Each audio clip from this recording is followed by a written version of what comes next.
Hey church family, I hope you're doing well. This is my latest update for you, and really just a couple of things to say. The first is that on Sunday we're going to be having a bit of a Vision Sunday, thinking about the future, thinking about what God would have for us as a church in a post-pandemic world. And so I really want to encourage you, join with us on Sunday as we dive into exploring this together.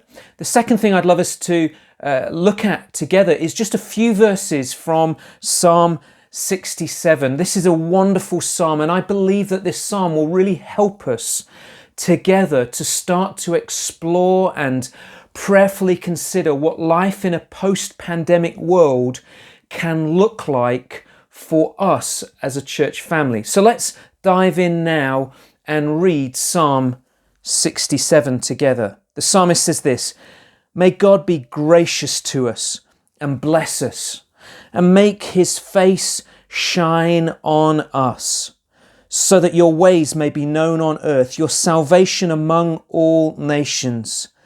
May the peoples praise you, God.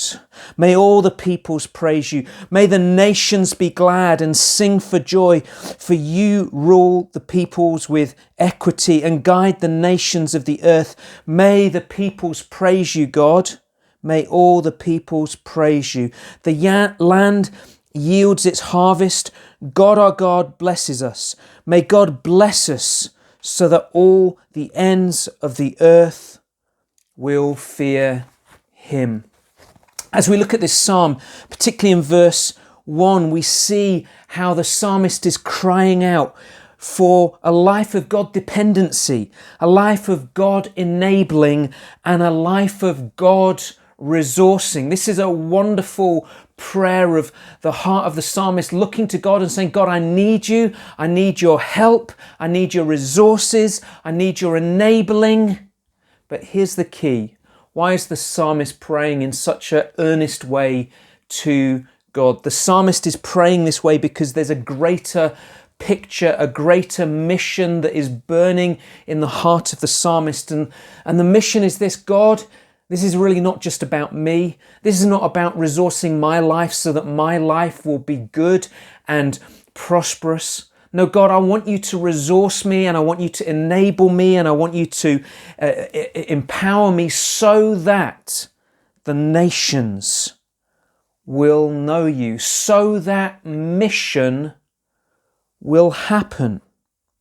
In this psalm, we hear about nations and people and the ends of the earth, and we hear about all of these people singing for joy, and we hear about them praising God with jubilant hearts. The psalmist's longing, the psalmist's desire is that there would be a spreading joy festival that is taking place in all of the nations of the world as all of their eyes and hearts are turned to praising God. This psalm is a missionary psalm. This psalm is a psalm that looks over the walls of our lives into the next field and the field beyond that and says there needs to be praise and adoration there so that all of God's people, all of the nations, all of the tribes, all of the communities will be praising God for who he is.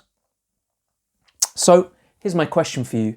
How does this psalm impact living in Great Yarmouth, Lowestoft and the surrounding villages in 2021 as we're starting to think about exiting out of a global pandemic? I think the first thing we can say is this: we must never see Kingsgate like the Dead Sea, but more like the Sea of Galilee. You see, the Dead Sea, it has entry points, but it doesn't have any exit points. The only way that the sea doesn't kind of continue to fill up is that there's evaporation taking place, but there's no exit point to the Dead Sea. The Sea of Galilee, obviously the water runs down off the mountains into it and then it bursts out into the Jordan River. Friends, Kingsgate is meant to be like the Sea of Galilee. We're meant to be thrusting out into mission. Our lives together are meant to be looking over the walls of Kingsgate, looking over the walls of Great Yarmouth, looking over the walls of Lowestoft and saying there are people in communities just beyond us who need to hear about Jesus. Friends, each one of us here have signed up for a life of mission, and so we've been called to live that way.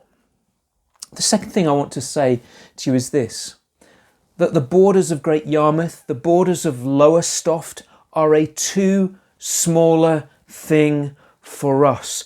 Friends, we here at Kingsgate have been called to a global mission.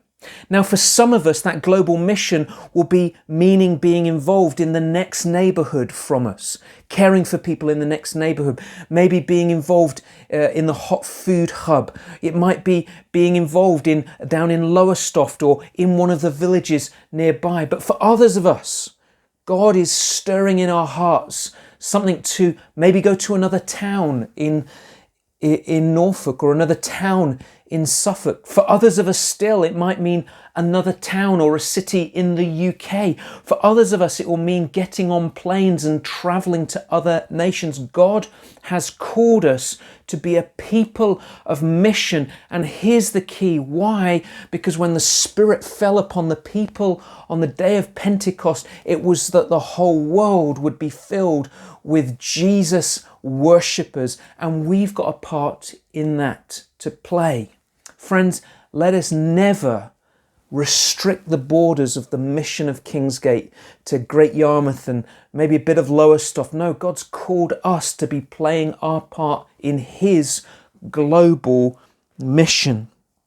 The third thing I want to say to you is that being involved in a global mission involves digging deep here and stretching out there. And that brings tension into the life of the church. There are times when, as we're stretching out, we're going to feel very exposed. We're going to feel under-resourced. There are other times when we feel desperately that we need to put down foundations, yet we're involved in extension. This is the life of a New Testament church, and we've been called to get ready and prepared for that, because one of the things I'm convinced of is that in a post-pandemic world, we have been called to reach out and to stretch out in mission into other communities.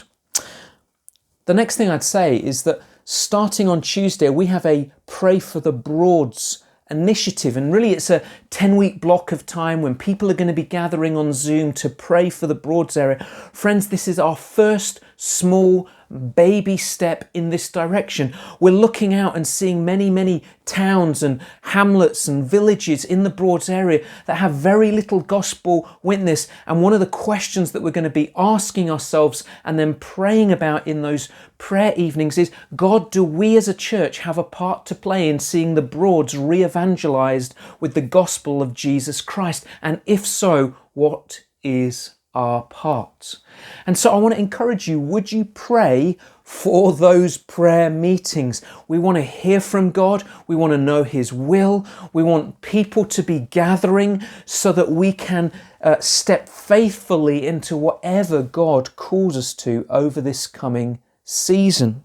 The final thing I want to say is, friends, we're part of a family of churches. We're part of Relational Mission, and we've been called to a great mission together as a family of churches. Here in Norfolk and North Suffolk, over the next 20 years, we're believing God that He's going to lead us together to plant 20 gospel witnessing communities in 20 different places. Across the UK, we're believing God for over 200 church plants. Across mainland Europe, we're believing God for 1,000 new churches. Friends, these are extraordinary numbers. And yet we serve a wonderful, faithful, always resourcing God. And so, friends, I want to encourage you, would you grab hold of Psalm 67 and would you pray verse 1 for us as a church and for Relational Mission, so that mission gets propelled through us over the coming days. May God be gracious to us. May God bless us. May God make his face to shine on us, so that your ways may be known on earth, your salvation among the nations. God bless you all. Let's be and live as a people of mission as we step into this post-pandemic world that is coming.